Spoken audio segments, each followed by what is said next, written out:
and you have Nyamu coming in there, anangolewa.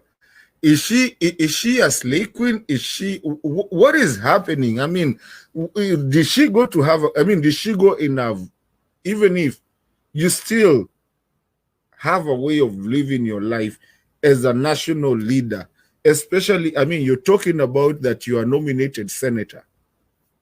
You're making the rules and the laws. Look at people like even Jalango, a big comedian. You can see his change because you're there to lead people, and there's a constitution. Chapter 6. Julia, I will go back to chapter 6 and I will keep on talking about chapter 6 of our constitution, of how a leader should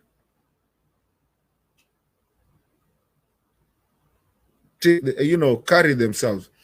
And ladies and gentlemen, if you ever gone back and really wanted to use our constitution and really follow the constitution, I can bet you 50% of the people in power would not be.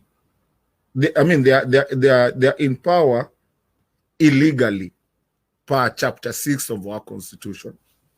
So it's either we scrap that, Julia, or we start following it.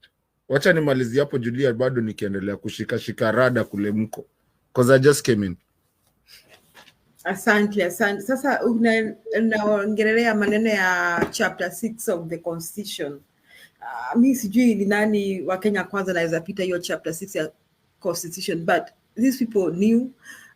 There was an argument earlier here that watu wa Kenya kwanza wanasema ni watu Azimio wamekataa ku accept defeat, lakini I began looking at it differently, that it is the Kenya kwanza people who are refusing to accept disappointment. They are also seriously disappointed. But I also asked myself about their level of intelligence.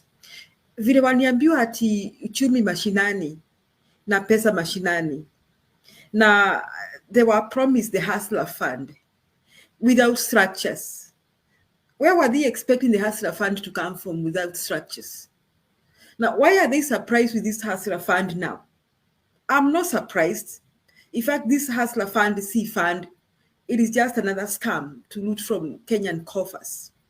Yani mtasikia watu milioni fulani walipewa pesa, lakini pesa fulani zilitolewa na zijulikani penye ziko ama zilitumika vipi ama zilienda vipi. And these people will claim, we bring up allegations that people never paid back their money. And guess what? Kenyan did love and Mr. Leo. Before 2027, the government will forgive all those who owe this money, because so that they cannot account for what happened to that money. So I don't know why the Kenya Kwanza people may be surprised at the behavior of their people. Me too, I'm not surprised. But I'm 2027. 2027 is far. Remember, there is a court case that was filed by this organization led by Professor Fred Ogola. I don't know, they call themselves something to do with the Linda Ugatuzi.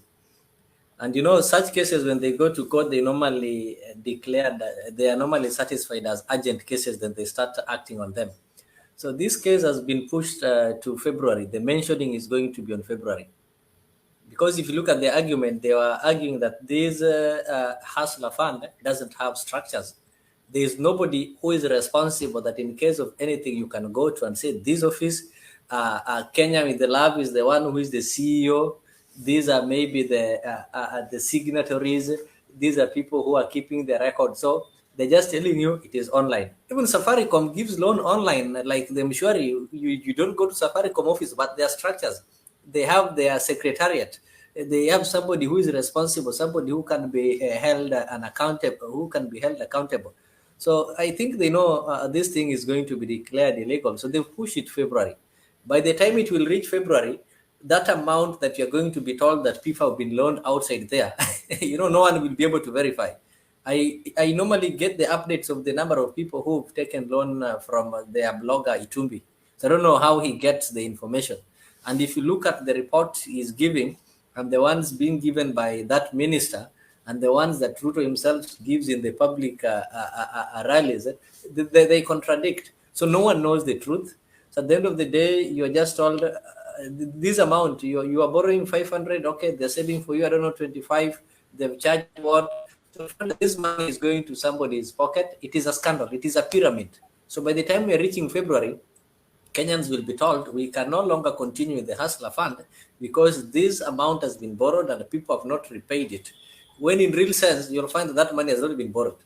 So nobody will be accountable, nobody will be questioned, and that is how people will realize that this one was just a cash cow for some other politicians.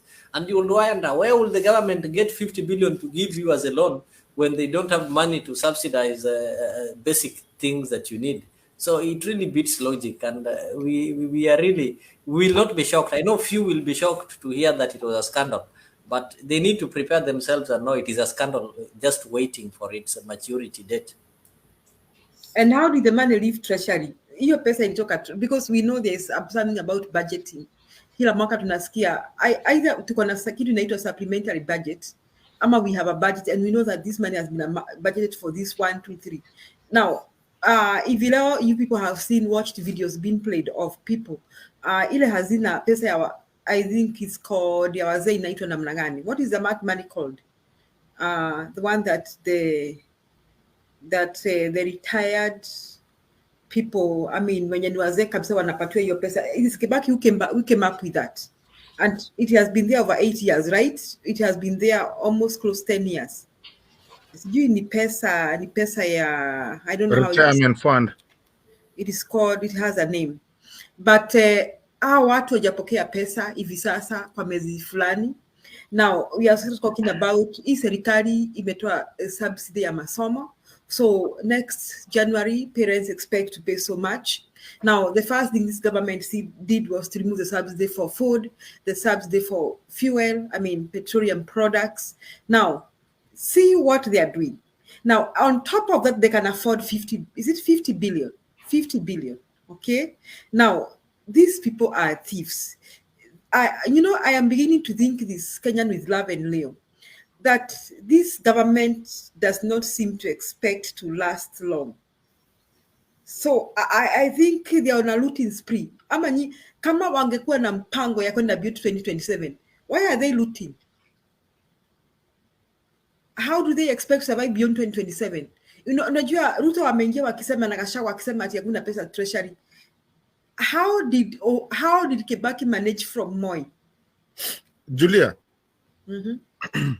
you actually, you brought a very good question, which is something I've been trying to say here.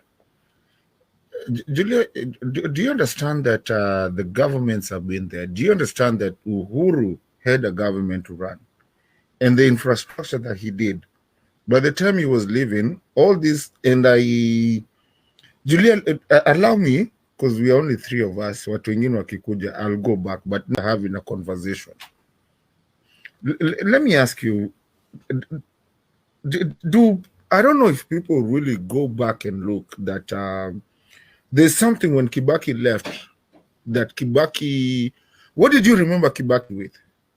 Okay, one thing I remember him for various things.